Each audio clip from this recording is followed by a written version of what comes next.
Баршаңызға сәлем достар, сіздермен Бибігүл.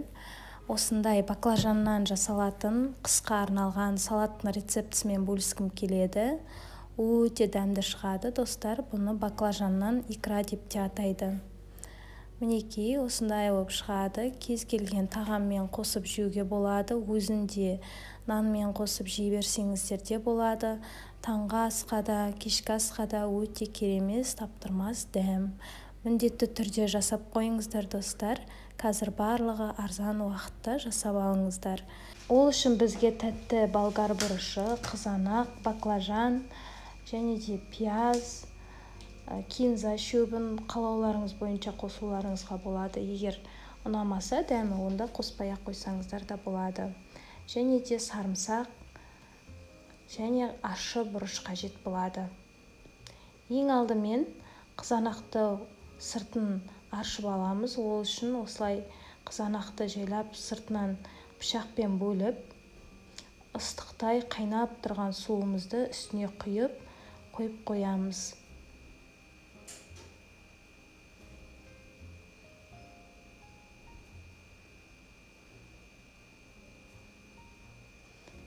Кәділерді, яғни баклажанымызды бірдей қылып кесіп шығамыз. Қатты ұсақ қылып кеспейміз.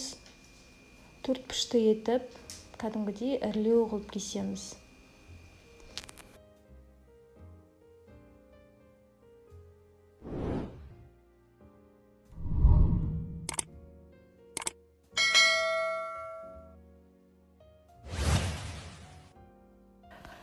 Баклажанға бір ас қасық тұз қосамыз да осылай араластырамыз. Бұл баклажанның суы шығуы қажет, суымен бірге оның ащылығы кетеді. Енді қызанағымыздың сыртындағы қабығын осылай алып тастаймыз. Бұл оңай алынады, себебі бізде қызанағымыз ыстықтай суда тұрды. Барлығын алып болғаннан кейін қызанақты турап шығамыз. Ірі қылып тураймыз тоже. Бетіндегін плодоножкасын алып тастаймыз.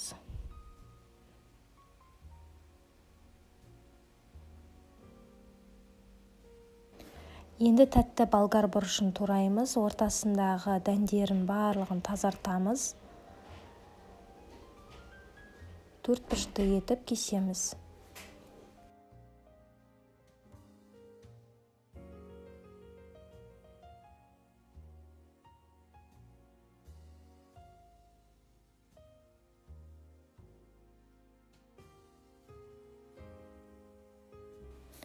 Пиязды да ұсақтап кесіп аламыз. Видеоға қарасаңыздар, барлығы түсінікті деп ойлаймын.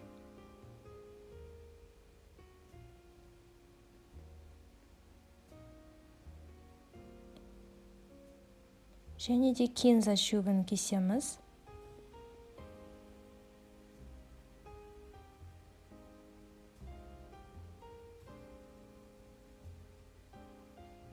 Және ащы бұрышымызды кесеміз.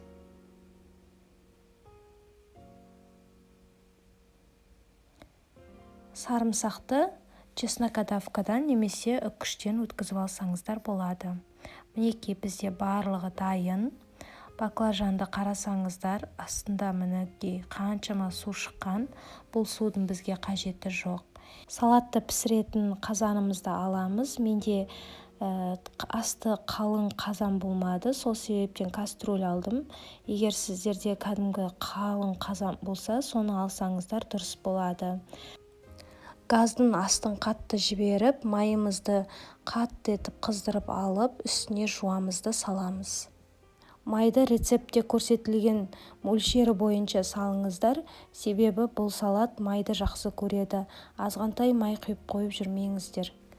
Қазанның бетін жаппай қуырамыз. 20 минуттай шамамен уақыт алады. Арасында араластырып тұруды ұмытпаңыздар. Пиязымыз әбден сырғаюы қажет. Енді қызанақты саламыз, араластырып қуырып аламыз.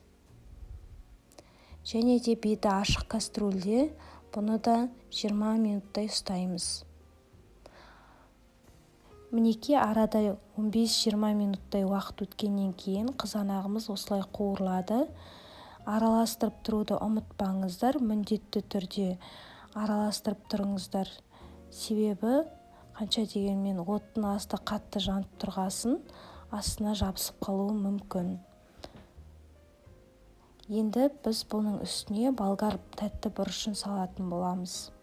Тағы да араластырып бір қуырып аламыз және ашық кастрөлде қатты отта 15-20 минуттай қуырамыз. Енді баклажанды салып араластыра отырып, тағы да жақсылап қуырамыз. Баклажан басында көп сияқты болып көрінуі мүмкін, бірақ ол араласып қуырылғаннан кейін кішірейіп қалады. Кастрөліміздің ішіндегі көкөністеріміздің барлығын араластыра отырып, баклажанымыздың суы шыққанша қуырып аламыз.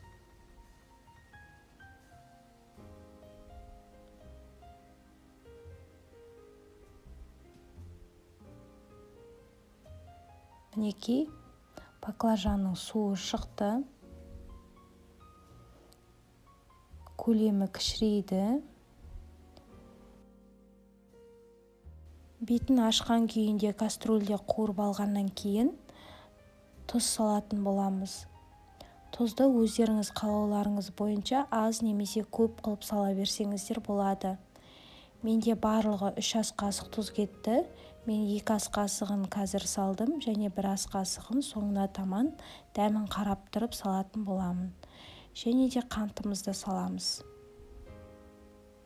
Жақсылап араластырамыз. Енді кастрөлдің қақпағын жауып, газымыздың астын орташа отқа түсіріп, орташа отта бұл салатымызды 50 минуттай қуыратын боламыз. Арасында осылай ашып, араластырып тұруды ұмытпаңыздар.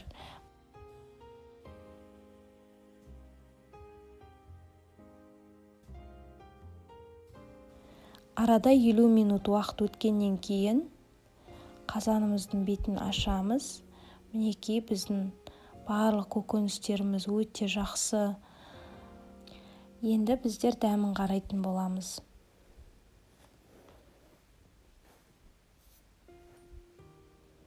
Оған дейін банкыларымызды және банкымыздың қақпақтарын барлығын стерилизовать етіп, яғни залалсыздандырып қоямыз.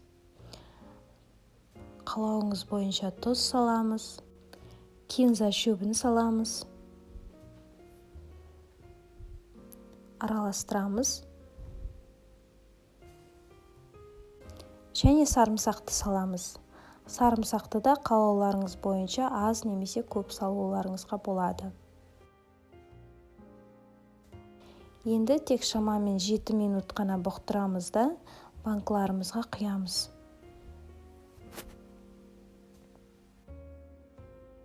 Мінекей достар, біздің салатымыз дайын. Банкы жаппай осылай да жей берсеңіздер де болады. Немесе банкыға жауып, қысқа алып қойсаңыздар да болады. Иісі, дәмі өте керемет. Ыстықтай тұрған банкыларымызға құйып шығамыз. Және де бетін жауып, 24 сағатқа қараңғы жерге, жылы жерге орап қоямыз. Салат банкыларға құям дегенше суып кетпесін десеңіздер, мына кастрөлдің астындағы газды өте жай отқа, баяу отқа қойып қойсаңыздар болады.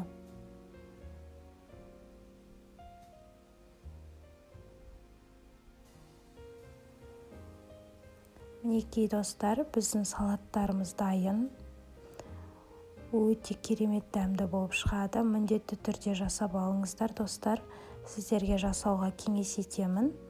Және де барлығын рецепт бойынша жасайтын болсаңыздар, сіздерде өте керемет, үлкендерге де барлығына ұнайтын дәмді салат шығатын болады. Достар, менің арнама жазылып, лайк басып, комментария жазуды ұмытпаңыздар. Сіздермен болған Бибігүл, баршаңызға ас болсын.